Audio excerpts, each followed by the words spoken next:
Salut tout le monde, j'espère que vous allez bien. Je vous retrouve pour la vidéo, la Gazette de Candy Shy.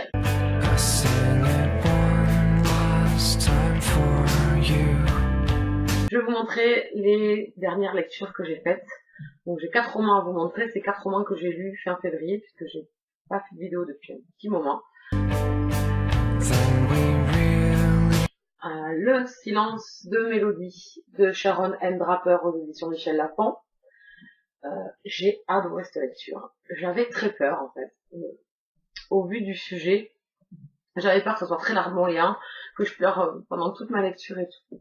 Et en fait, pas du tout. Cette jeune fille, Mélodie, elle sait nous faire sourire, elle sait nous toucher, mais c'est jamais larmoyant, c'est jamais en s'apitoyant sur son sort. Je trouve qu'elle a un courage, elle nous montre une facette d'elle-même, puisqu'elle est enfermée dans ce silence, une facette très courageuse, une petite fille très intelligente. J'ai adoré ma lecture, on vit avec elle au quotidien, on apprend à la connaître, à voir les opportunités qu'elle a pour que sa vie se passe au mieux. C'est pas sans heurts, c'est pas sans petit coup de cœur, effectivement, mais c'est jamais larmoyant et j'ai vraiment adoré ce petit livre, il est tout petit. Je vous le conseille vraiment, c'est une lecture, un sujet assez difficile, c'est une jeune fille qui est enfermée qui est murée dans le silence, dans son handicap. On voit évoluer sa famille autour d'elle, tous ces gens qui l'aident, et tous ces gens qui comprennent pas l'état de cette jeune fille et qui, quelque part, s'en moquent par moments. Et voilà, ça nous touche, mais on a quand même le sourire et on se dit, franchement, des fois nous on se plaint, mais il n'y a pas de raison, si cette petite fille elle arrive à surmonter tout ça, nous, nos petits heures de la vie, on va arriver à les surmonter. Voilà, c'est vraiment un joli témoignage, très touchant, très amusant par moments. Voilà, elle arrive à communiquer, et quand elle communique, elle nous fait rire. Parce que voilà, comme dit un des personnages principaux secondaires de ce livre, voilà, elle est intelligente et elle est très intelligente. Et enfermée dans ce silence, c'est très dur pour elle d'utiliser que quelques mots, alors qu'elle voulait nous dire tellement de choses. Bon voilà, l'avis est sur le blog, je vous conseille vraiment cette lecture. Vous l'avez vu sûrement tourner sur pas mal de chaînes YouTube, de booktubeuses, ou sinon sur des blogs, et vraiment ça vaut vraiment le coup, ça vous prend pas longtemps. Moi j'ai pas mis longtemps, c'est écrit gros, franchement vous mettez, une fois commencé, ça va très très vite, et c'est vraiment une très très bonne lecture, je vous le conseille.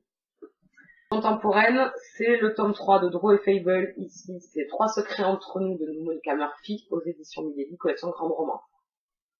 J'ai adoré les 2 premiers, donc ils sont sur Draw et Fable comme le porte le titre. Ici, ça garde le nom de Draw et Fable, mais ici, c'est sur des personnages secondaires qu'on rencontre dans le tome 2, donc c'est Colin et Jen. Et je me suis autant régalée qu'avec les 2 premiers. Voilà, c'est de la romance simple. On tourne les pages tranquillement. Il n'y a pas de grands rebondissements dans la romance, hein, mais on prend plaisir à rester avec ces personnages. Ici, ils sont un peu torturés, ils ont des passés un peu compliqués tous les deux. Ils ont un passé commun. Donc c'est assez dur pour eux d'avancer dans leur relation.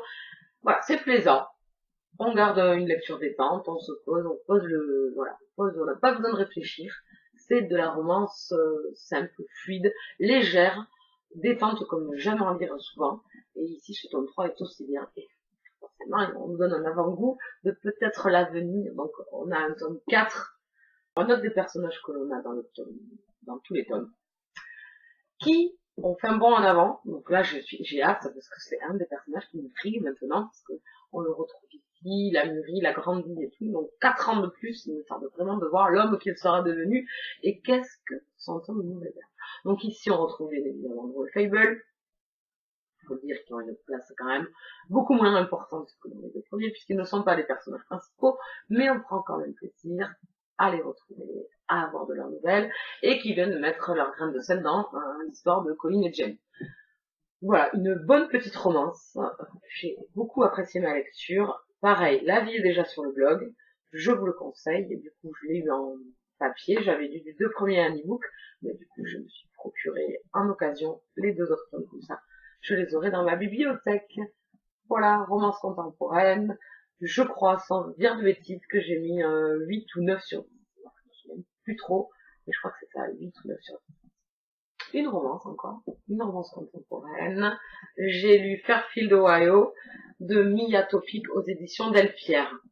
Voilà, on m'a proposé ce livre. C'est une romance entre deux hommes. Donc j'étais vraiment très attirée par cette lecture et j'ai passé un bon moment. J'ai eu quelques bémols, mais ça ne gâche pas forcément la lecture. On passe quand même un bon moment. Ici, on a Jamie, donc qui est un jeune homme du 21 ans, et il s'occupe de son petit frère, qui est vraiment un amour, Daniel. C'est l'un des personnages où vous ne pouvez que craquer. Ce gamin, c'est du bonheur en bas. C'est un petit garçon très intelligent, très heureux de vivre, qui a son petit univers magique. Et vraiment, il porte énormément dans la lecture. Son grand frère, donc Jamie, est très touchant parce que c'est un garçon qui a eu beaucoup de mal à accepter, enfin, à se faire accepter déjà, et à accepter que les gens le rejettent pour son homosexualité. Et aujourd'hui, il est très renfermé sur lui-même et il a l'impression qu'il n'arrivera jamais à rencontrer quelqu'un. Et sur son chemin, évidemment, il rencontre Logan. Voilà, Logan qui lui est un peu plus âgé, qui est avocat, donc il sait ce qu'il veut, il mène sa barque, il mène sa vie sentimentale, pas de relation sérieuse, il passe de relation sexuelle à relation sexuelle. Voilà, et ces deux personnages se rencontrent. Et là, nos deux personnages changent, bien évidemment, se transforment, s'épanouissent. Voilà, on est vraiment dans de la bonne romance. Il y a, voilà, on vit au fil du temps leur relation. Donc moi, les bémols, c'est que ça va très vite au départ. Voilà, c'est un coup de foudre. Donc voilà, ça percute un petit peu. J'ai eu un petit peu de recul, voilà, sur ce côté coup de foudre. Et ensuite, sur le côté qui, par moment pour moi, est trop fleur bleue. Voilà, on a trop de sentiments un peu gna je dirais, gna qui m'ont saoulé. Mais voilà, il n'y en a pas énormément, donc je peux vous dire quand même que la lecture reste sympa. Ça reste une jolie romance. Ce petit garçon à l'intérieur est vraiment mignon. Et la fin de l'auteur m'a beaucoup plu parce qu'elle nous fait... voilà, je vais pas vous le raconter, donc elle nous fait un petit plaisir à la fin, voilà, qui boucle la boucle. Et j'ai énormément apprécié cette fin. Voilà, c'est une belle romance. Ça reste une jolie lecture. On a une très belle couverture. On a une plume de l'auteur très agréable. C'est une jeune auteure de 23 ans. Moi, je trouve que pour 23 ans, franchement, chapeau l'artiste. Parce que moi, je serais incapable d'écrire comme elle le fait. C'est une lecture très simple, oui. Il y en a certains qui vont dire c'est pas de la grande littérature et tout ça. On s'en fout. C'est bien écrit, c'est bien porté. Elle a donné la dimension à ses personnages.